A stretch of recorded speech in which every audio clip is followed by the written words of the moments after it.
All right, looks like we are ready to go. I'm so excited because this is our first session where we have 3 people, and it's like 1, 2, 3 with our faces. And before we jump into this next session, I just want to remind everybody that if you are just coming in for the live session, don't worry. Everything is going to be playable on demand. So if you want to go into day 1 or day earlier on day 2 sessions, if you have some time, in between some calls or not have much work to do, please go back and check out some of the sessions that you may have missed. Now, without further ado, I'm very excited to see this next session come to life. I'm not going to say too much more except for welcome, Julia and Katerina. Hi. Hi, thanks, Casey. All right. Well, so I am Julia Beabout. I'm the CEO and Creative Director at Novabuy, and I will let Katerina introduce herself. Yes, I'm Katerina Ofnarovska. I'm CEO of Augmented City, actually a startup who develops the enabling technology to play with metaverse and with localization and air cloud. So a lot of technical stuff around. Yeah. Great, and we've been having a fabulous time working with their system. We specialize in large-scale outdoor augmented reality placemaking, and so today we're going to be talking to you about a particular project we did, which was really kind of a groundbreaking project, and I'm proud to say we just won an award for it, and would not have been possible without Augmented City system. So we're going to start by showing a quick video of the project, because it's kind of hard to really understand without that, as opposed to just still pictures. So we'll do that first. It's a little less than a minute, and then we'll go into some slides about it and talk about the project qualitatively and some of the challenges that we encountered. So I am going to, not super familiar with AirMeet, so hopefully appreciate your patience. Let me share that. Let me know when you can see. And here we go. Can you guys see my screen? Yeah. Okay. And let's see, hopefully you can hear it as well. I'm not sure. Not yet. All right, I think we'll have to go without the soundtrack, but there's jazz music playing.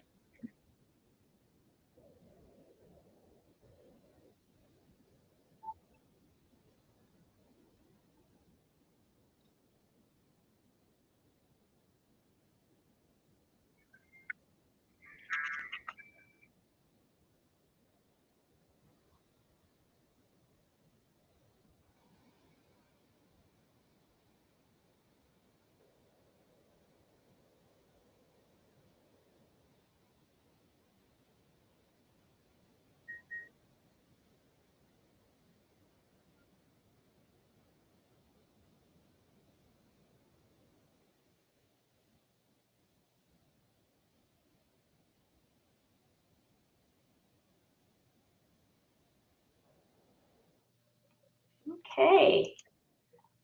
So hopefully that gave you a bit of an idea about the project.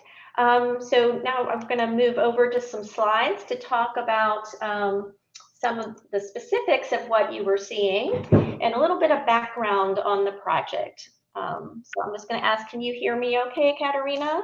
Yeah. Okay, great. And you can see my slide presentation? Yes, I can see it. Very good. Great. Okay. So the project is called Live at the Blackhawk, and we'll just walk through. It's a mobile phone-based augmented reality project, as you mentioned, that really 5G has really enabled the development of this, and certainly the better user experience. First of all, just want to thank everybody involved in this project. I always say it takes an AR village to make these projects, and that was certainly true in this case as well. So one of the goals we had of the project is it's very much in a challenging neighborhood in San Francisco known as the Tenderloin.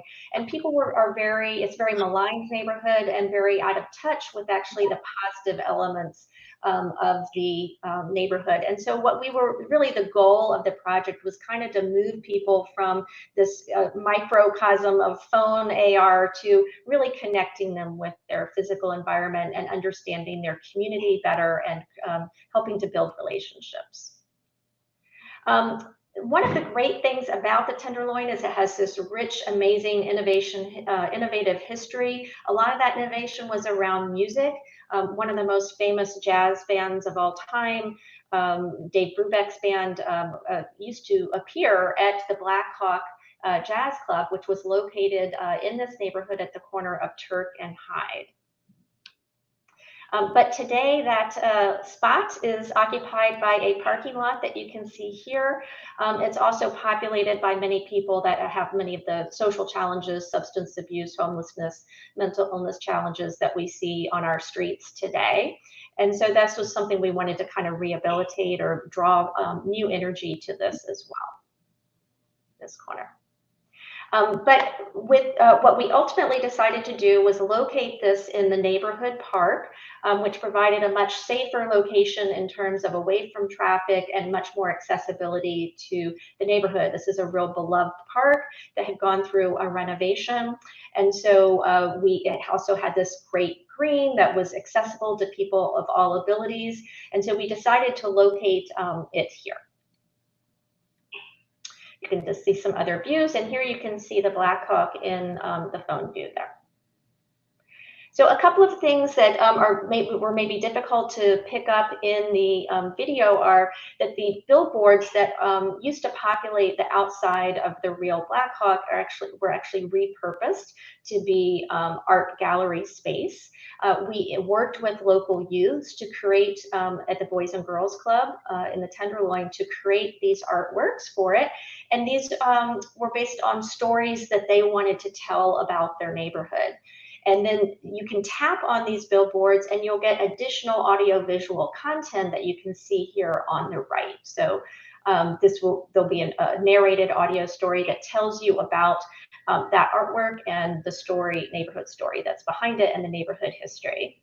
And so there's a total of 5 billboards that you can interact with, and that can be expanded, as you can see to the left on some of the striped billboards.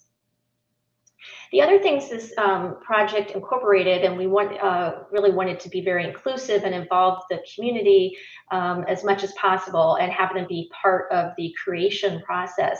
So we invited a number of local artists that are based in the Tenderloin or have a history of working with the Tenderloin to create digital artworks to populate the interior of the Blackhawk Jazz Club, just like you would in the real world. The idea is that this becomes a rotating digital art gallery space moving forward. So this was kind of our first exhibit. And then we also invited local guest musicians to create the soundtrack. And again, the idea would be that this gets rotated out with each exhibition that we start. And then we wanted to make sure we were kind of historically accurate, but in a playful way. And one of the most interesting things about the Blackhawk Jazz Club was that it was really radically inclusive. And that's something we really wanted to emphasize. And one of the ways they were inclusive was not just racially and many of the ways we think about it, but actually age inclusive. So they had this separate room in the back with this chicken wire fence that if you were underage at that time, below 18, you could come and enjoy jazz and learn about it, but not be safely away, I guess you could say, from the alcohol. And so one of the most interesting things is this project was actually conceived well before COVID and so many of the changes that we've experienced over the last 2 years. And during that time, the technology completely changed in terms of AR, or really advanced. And so how we had planned to do the project, which was a more older generation of AR, really transformed And really this transformation has been brought about by a combination of 5G, advances in computer vision, which Augmented City is really going to speak about, and then also this edge computing. And so particularly with the 5G combined with the edge computing, it really allowed us to utilize content of this size. So the content in this particular application is actually 35 megabytes. It can take quite a while to download, and Katerina will be talking about some statistics with that, but certainly the 5G made that much faster and a more user friendly experience. And that also enabled us to increase the resolution and quality of the textures that we used, that we could utilize in the project, decreased the latency that people were experiencing. And it also enabled us to transition to using dynamic content, which was really key in this. So the assets are actually loaded upon app opening. So that allowed us to certainly meet App Store limitation requirements in terms of size of the overall app. And then the 5G enables us to actually keep those assets, change them out easily, and keep them up to date. And then finally, the computer vision was key for this. So again, a couple of years ago, we would not have been able to do it this way. So this type of environment with the park actually would be a very challenging situation for computer vision to recognize, but there was enough detail around the edge of the park that we were able to capture with Augmented City system to create a scan of the area. And here you can see that. So you can see the areas that I scanned here on the left. We did quite an extensive area, made sure we got a good point cloud for the scan to insert the content in. And here you can see the low density point cloud that is actually used to identify where the person is and what they're looking at, and position the content appropriately based on their location and what they're viewing.